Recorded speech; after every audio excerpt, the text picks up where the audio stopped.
Welcome to Soul Stories, where true emotions come alive. But before we begin, subscribe to our channel and hit the bell icon so you never miss a story that could change your perspective. It's his wedding day. He's dressed in a tux, sitting on the cold alley floor, abandoned, broken, crying. But then a stranger walks up, offers him a hug, and unknowingly rewrites the story of his life. What happens next will leave you speechless. It was supposed to be a normal afternoon. Sophie had just stepped out of the bakery with a warm cup of coffee and a box of cupcakes for her sister's bridal shower. The sun was gentle, filtering through the trees along the sidewalk, casting soft golden shadows across the pavement. The air smelled like fresh bread, car exhaust, and the hint of late summer roses blooming from a flower cart nearby. The city buzzed with weekend energy, laughter echoing from nearby cafes, car horns blaring in the distance, the shuffle of feet, dogs barking, and children running and squealing as their parents tried to keep up. It was the kind of day that seemed full of promise, of celebration and sweetness. Sophie smiled to herself. She was already picturing her sister's face when she brought the cupcakes, lemon vanilla with gold sprinkles, the bride-to-be's favorite. The shower was going to be beautiful, and Sophie was proud of the little surprises she'd prepared. She looked down at the box in her hands, making sure it was still intact. One more block, and she'd grab a cap. Everything was going according to plan. But then, she heard it. A sound that didn't belong. It wasn't loud, not at first. More like a muffled sob, almost drowned out by the normal chaos of city life. But it cut through the noise like a whisper in a silent room. Sophie paused mid-step. People continued to rush past her, heads down, earbuds in, phones pressed to their ears. Everyone was busy. Everyone had somewhere to be. She turned her head slightly, trying to locate the sound. It came again, choked, raw, unmistakably human. It was coming from a narrow alley between two buildings. The kind of alley people usually ignored. Too dark, too dirty, too easy to overlook. A delivery truck partially blocked the entrance, and a stack of old crates leaned against the wall, casting strange shadows. Sophie hesitated. Her logical mind told her to keep walking. This wasn't her business. Maybe it was someone drunk. Maybe someone dangerous. But her heart tugged at her to check. She'd always been the kind to stop for stray animals, lost children, or people crying on subways. It wasn't about being a hero. It was just who she was. Balancing the cupcakes in one hand, she stepped off the sidewalk and carefully made her way toward the alley, peering into the dim space. Her heels clicked softly against the ground, the sound oddly loud in the enclosed space. That's when she saw him, a man in a tuxedo, sitting on the cold, dirty ground with his back against the brick wall. His bow tie was loose, jacket wrinkled, shirt partially untucked. His head was bowed low into his hands, and his shoulders trembled uncontrollably. He was crying, and not just the kind of quiet, tears slipping down the cheek kind of crying. This was different. This was deep, unfiltered anguish, the kind that erupted when something inside had completely cracked. His sobs came in broken gasps, as if he couldn't catch his breath, as if the weight of the world was pressing down on his chest. Sophie stood still for a moment, heart thudding. The man looked like he had come from a wedding, or was on his way to one, but something had gone horribly wrong. She looked around. No one else had noticed. People walked past the alley, oblivious, too busy to care. She could have turned back. She probably should have. But instead, she stepped closer. The man didn't seem to hear her footsteps. He was completely lost in his own storm. His fingers gripped his hair, and his body shook like someone who had been holding in pain for too long and could no longer keep it caged. Sophie crouched down, careful not to startle him. She wasn't sure what to say. What do you say to a stranger whose soul is crumbling in front of you? "Hey," she said softly. The man jerked slightly, surprised. His tear-streaked face turned toward her. His eyes were swollen and red, his skin pale. He looked like he hadn't slept in days. Sophie's heart ached at the sight of him. "I'm sorry," she said quickly. "I didn't mean to scare you. I heard you, and I thought maybe you needed help." For a moment, he didn't say anything. He blinked at her, dazed, as if unsure if she was real or a hallucination. Then, in a hoarse voice barely above a whisper, he said, "She didn't come. Sophie's brows furrowed gently. Who didn't? He swallowed hard, his jaw trembling. My fiancée. She left me. Today. At the altar. The words hung in the air like shattered glass. Sophie sucked in a breath. She hadn't expected that. The wedding, the tuxedo, it all made sense now. Her mind flashed with images. Guests waiting, flowers arranged, music playing, and a man left standing at the front with no one walking down the aisle. I stood there in front of everyone. He continued, voice cracking. Family, friends, strangers. I waited. I waited until someone came up and whispered she wasn't coming. No explanation. Just gone. Sophie didn't know this man. Didn't even know his name. But her chest tightened with a deep empathy. She didn't see a groom anymore.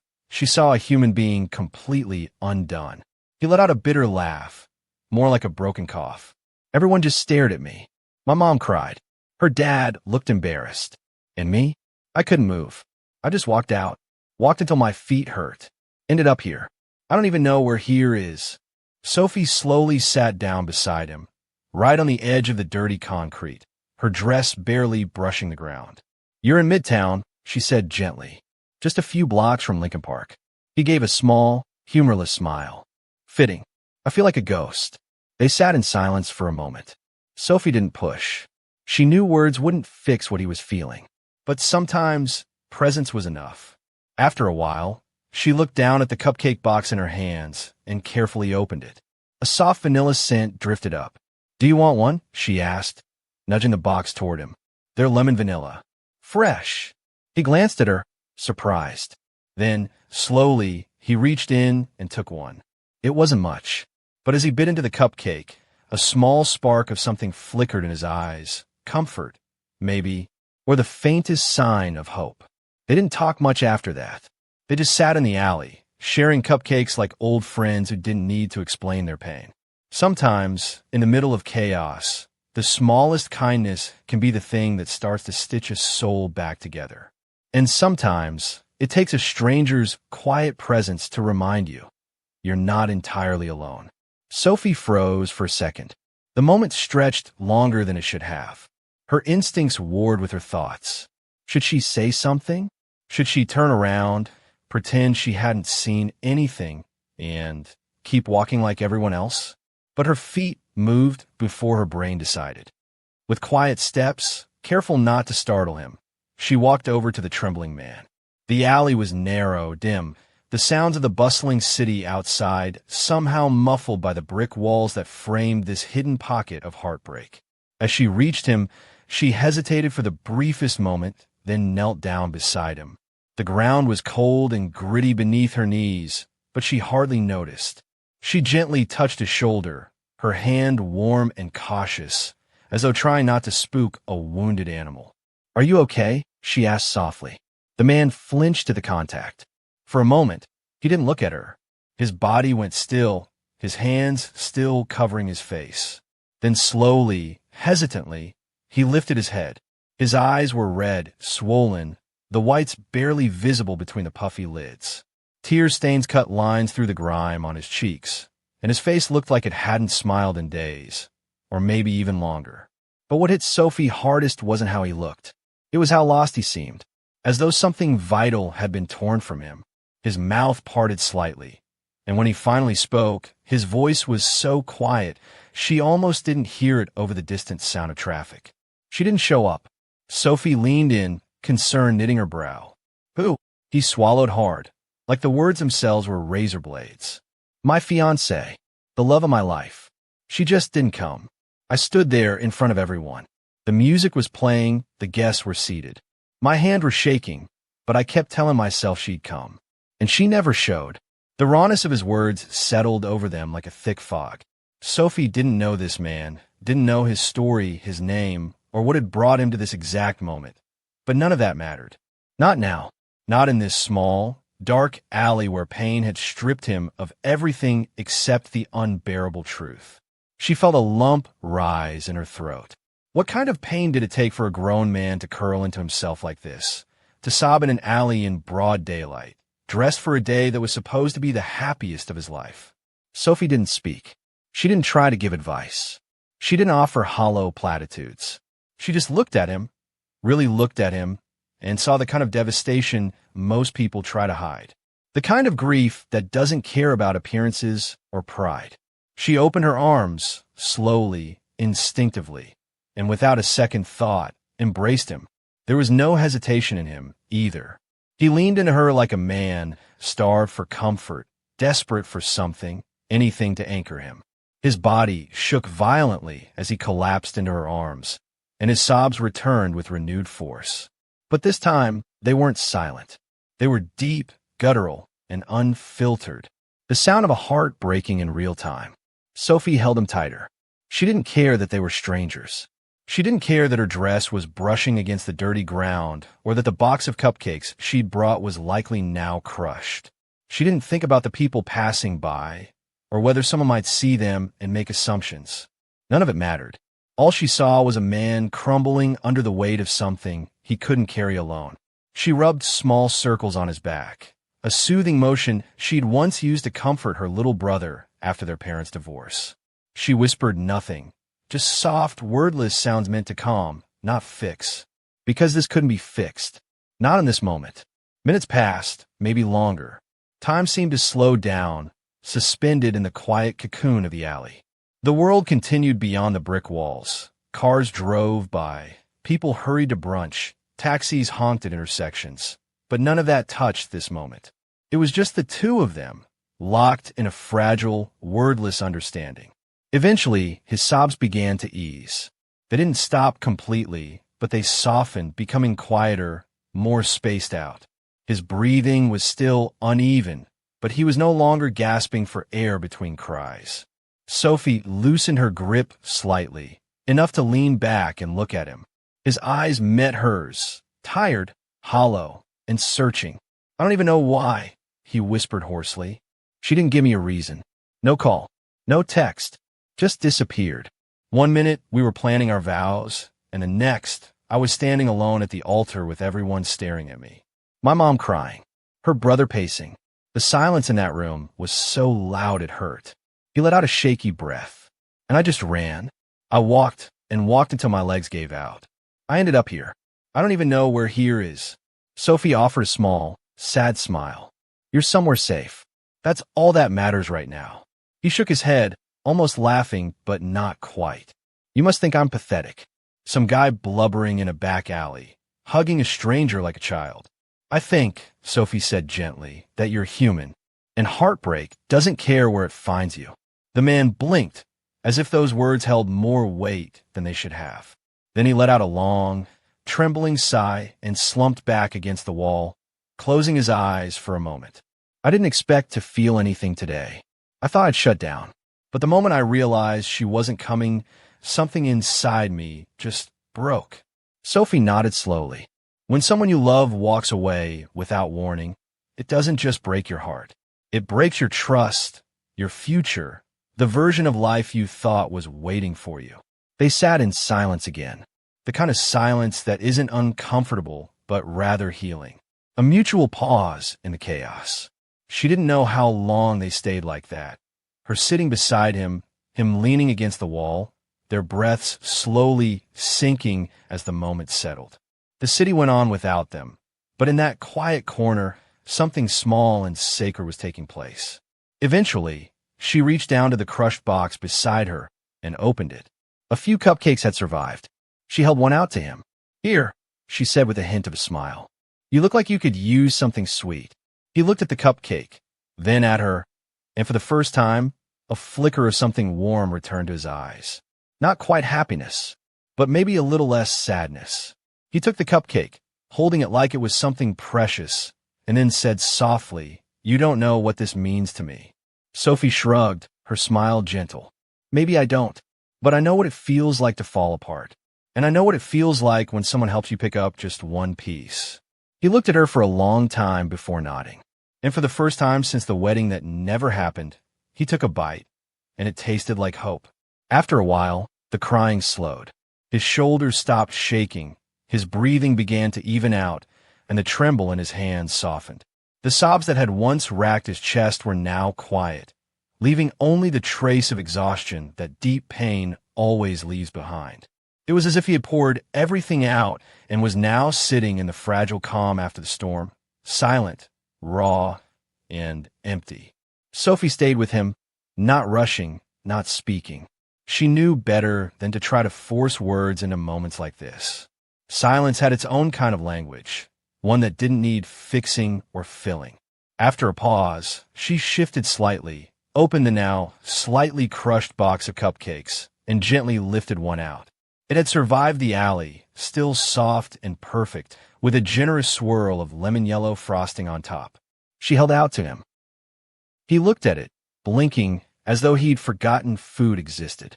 For a second, he just stared at the cupcake in her hand, confused, almost suspicious. Then, slowly, something flickered across his face. A small, surprised smile. It wasn't a full one, more like the first twitch of a muscle that had forgotten how to move. But it was there, and it was real. The first expression of something other than grief she had seen on him. Vanilla with lemon frosting, she said, her voice soft, as if afraid to break the moment. My sister's favorite. You can have one. He took it slowly, carefully, like it might fall apart in his hands.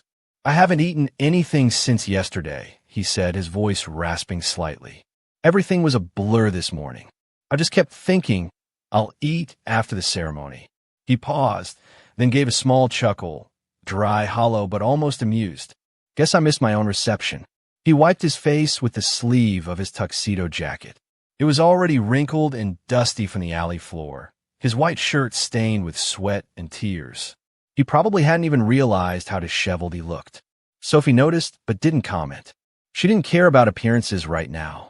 I'm Nathan, he said quietly, extending a frosting smudge hand. Sophie.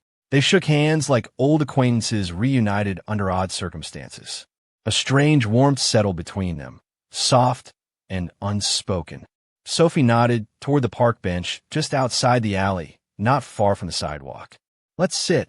You shouldn't stay down here. Nathan nodded numbly, and the two walked slowly out of the alley. The daylight felt too bright after the dimness of where they'd been, and Nathan squinted a little, shielding his eyes.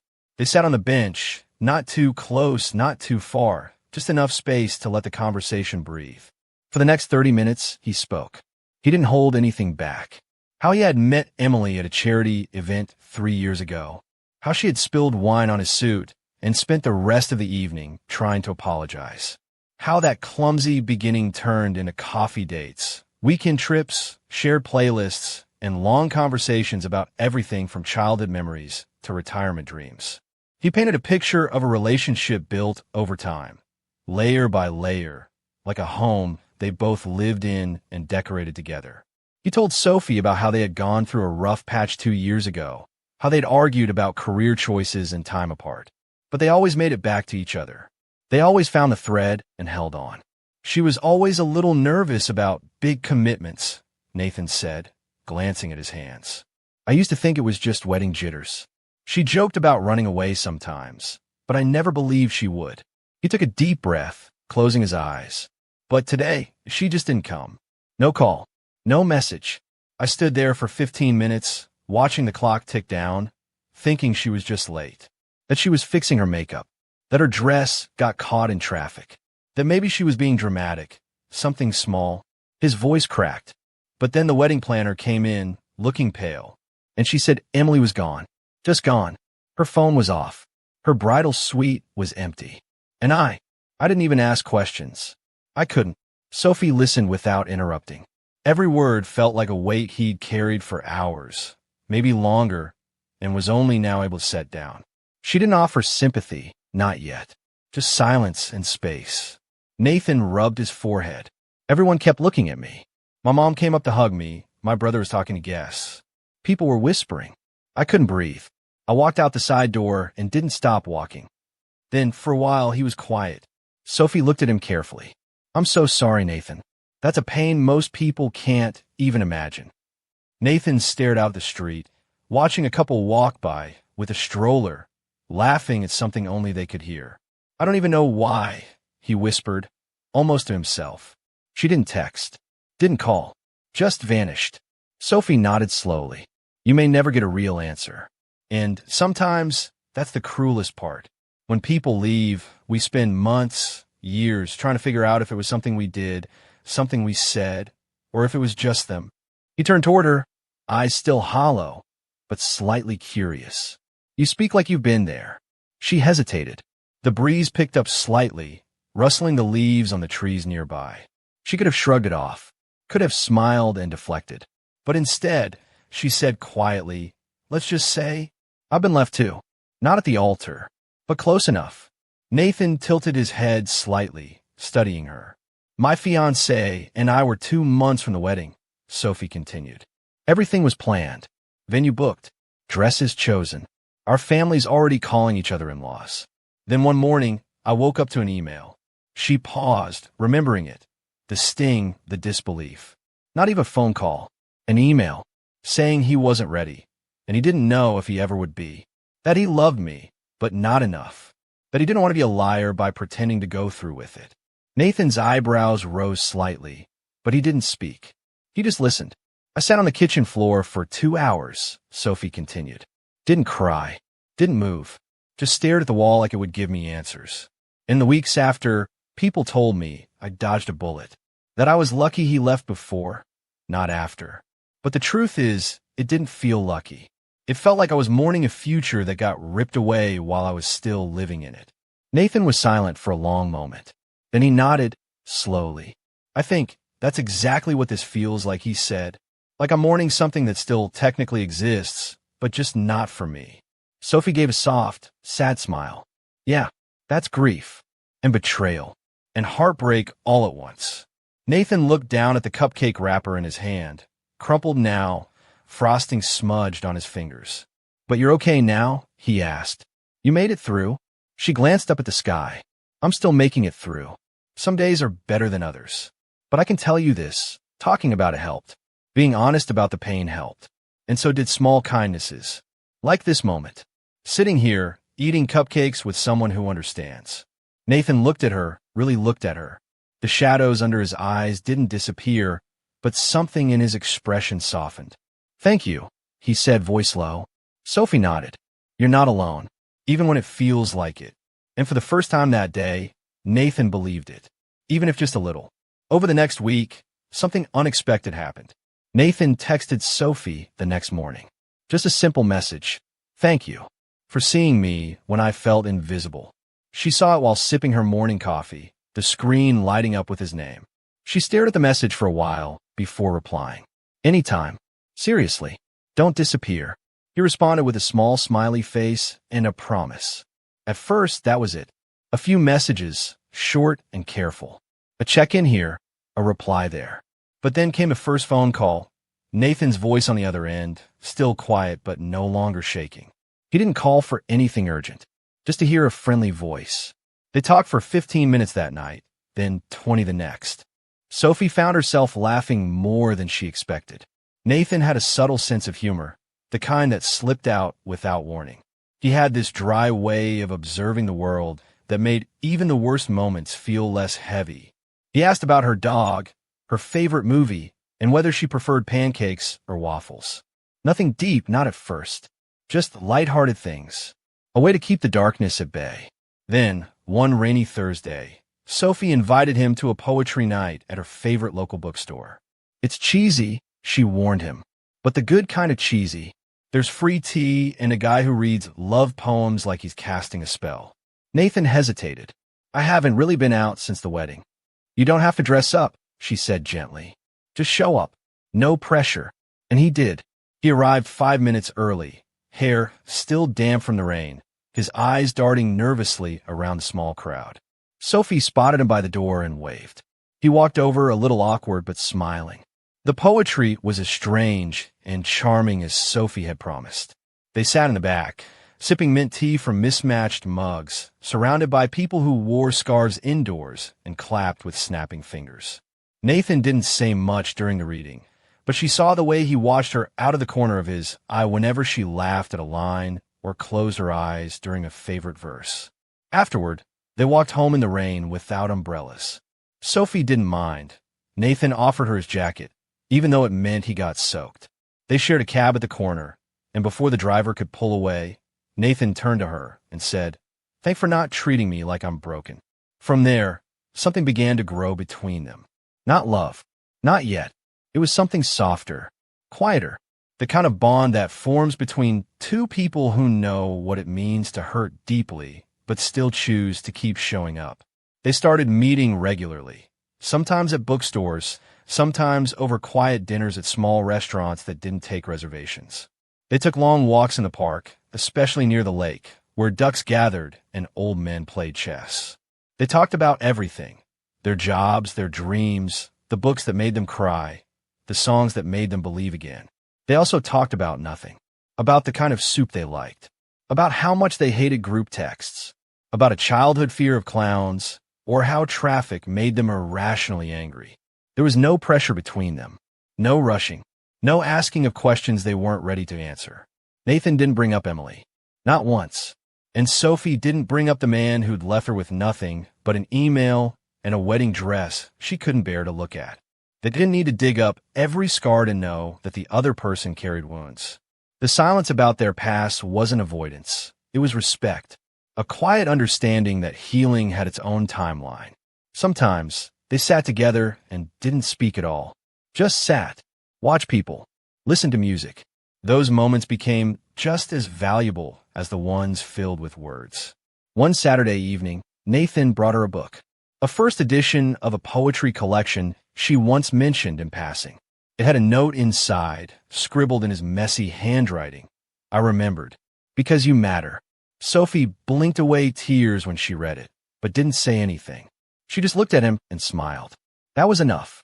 Another night, they played cards in the middle of her living room floor, laughing so hard they scared the dog. Nathan lost every hand, but didn't care. He said the laughter was worth it. Little by little, the walls between them came down, not with a crash, but like petals unfolding. Gently, slowly, beautifully. Then came that one night, a rooftop cafe with twinkling string lights and the smell of grilled basil and lemon floating in the air. They had eaten too much pasta and stayed past closing, sipping espresso under the stars. Nathan looked at Sophie with a softness that hadn't been there before. His eyes held something steadier now. Not the emptiness from the alley, but something closer to peace. "You know," he said quietly, resting his elbows on the table, you didn't save me in that alley." Sophie tilted her head, curious. "No." He shook his head, his smile tinged with emotion. "You reminded me I could save myself. I just needed someone to care. Someone to see me, not as a failure or a tragedy, but just as a person worth helping." Sophie didn't look away. "We all need that sometimes, Nathan. We all forget what we're worth when the people we trusted stop seeing it." The city moved below them, cars and lights and endless noise, but in that little rooftop corner, it was quiet. Nathan reached out and gently brushed her hand with his fingers. It wasn't romantic, not yet, but it was honest. And Sophie didn't pull away. "I think I started breathing again when I met you," he said. She squeezed his hand lightly. "I think we're both just starting to remember how." And in that moment, nothing else mattered. Not the weddings that didn't happen, the people who walked away, or the promises that had turned to dust. What mattered was the now, the connection, the comfort, the slow rebuilding of something new. They didn't know what the future held, whether it would be friendship or something more. But what they did know was this: they weren't alone anymore. And sometimes, that's the first real miracle. 3 months later, Nathan stood outside a church again. But this time, his hands weren't shaking. His knees weren't weak. And his heart wasn't broken. This time, he wasn't waiting for someone who would never show. He wasn't watching the door, praying for footsteps that would never come. There was no heavy silence, no crowd of murmuring guests, no awkward glances or tearful relatives wondering what had gone wrong. No, this time, he was standing beside Sophie, holding her hand gently but firmly, dressed in a simple but well-fitted suit, the sun warming his face as laughter bubbled around them like champagne. It was Sophie's sister's wedding day, and the atmosphere was nothing like the day that had once broken him. It was light, joyful. The air was filled with the scent of lilies and fresh-cut grass. Children darted between pews. Music floated softly from inside the church, and friends greeted each other with hugs and share memories. It was everything Nathan had once hoped a wedding could be. He looked at Sophie, and she looked back with that quiet, knowing smile she always gave him when the world felt too loud. Her dress was a soft shade of lavender, and her hair danced gently in the breeze. She looked radiant, not because of the clothes or the setting, but because of the way she carried herself. Calm, kind, present. Nathan still remembered the alley, still remembered how the ground had felt beneath him, cold and gritty, like it wanted to swallow him whole. He remembered the way his voice had cracked when he said she didn't show up, and how he'd felt like a discarded chapter in someone else's love story. But that memory no longer made him flinch. Now it made him grateful, because that alley had brought Sophie. And when someone at the wedding, probably a distant cousin of the groom or a curious aunt, leaned over during the reception and asked, "So, how did you two meet?" Sophie didn't hesitate. She laughed, eyes gleaming with mischief and memory. "I found him crying in an alley." Nathan chuckled too, not embarrassed, not ashamed. And she gave me a hug that changed everything. There were gasps, laughter, and a few wide eyes. Someone whispered, "You're joking, right?" But they weren't. Not even a little bit. Because life has a strange way of placing people in your path.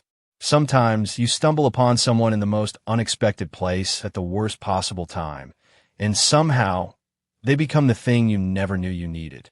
Nathan stood by Sophie's side the entire day, helping with last-minute details, calming her sister's nerves, charming her family members, and holding Sophie's hand when the music slowed and the speeches started.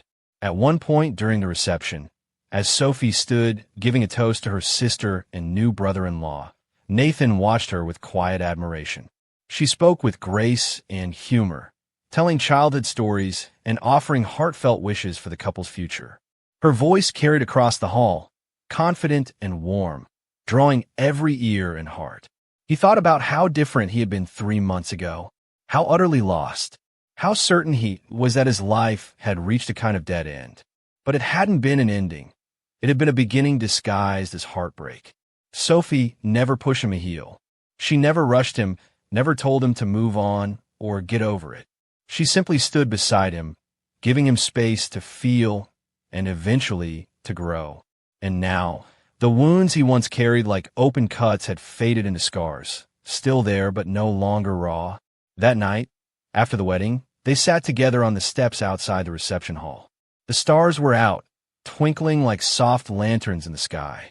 The music inside had turned to upbeat dance songs, and the younger guests were still twirling on the floor. Nathan leaned back, staring at the stars. 3 months ago, I didn't think I'd ever attend another wedding again. Sophie smiled, sipping from a paper cup of sparkling cider. "You didn't have to come." He looked at her. "I wanted to." She nodded. "I know." They were quiet for a moment. The kind of comfortable silence only two people who have been through something real together can share. "I've been thinking," Nathan said, his voice low, "about how strange it is. The worst day of my life led to the best thing that's happened to me in years." Sophie turned to him, eyebrows raised. "The poetry night?" He laughed. "Know you." She blushed slightly, but didn't look away. "We've both come a long way." He reached out and took her hand. "Yeah, and I'm not in a rush, Sophie. I don't want to mess up whatever this is. But I do want you to know, I think I'm finally okay." She squeezed his hand gently. "I know you are. And I'm okay too." For the first time in a long time, they weren't broken pieces trying to fit into someone else's puzzle. They were whole on their own, choosing freely to walk beside each other. No pressure, no labels, just honesty, laughter, and the slow build of trust that doesn't need to be forced. Sometimes, the person who saves you isn't a hero, a doctor, or a best friend. Sometimes it's a stranger with a box of cupcakes and a heart that listens. Nathan didn't know what the future would hold.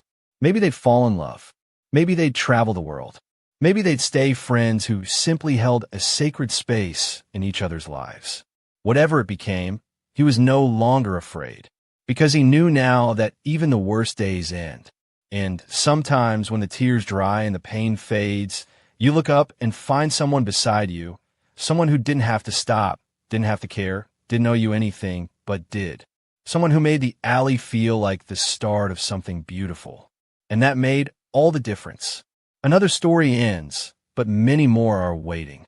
Subscribe now to keep discovering moments that touch your soul. Thanks for watching.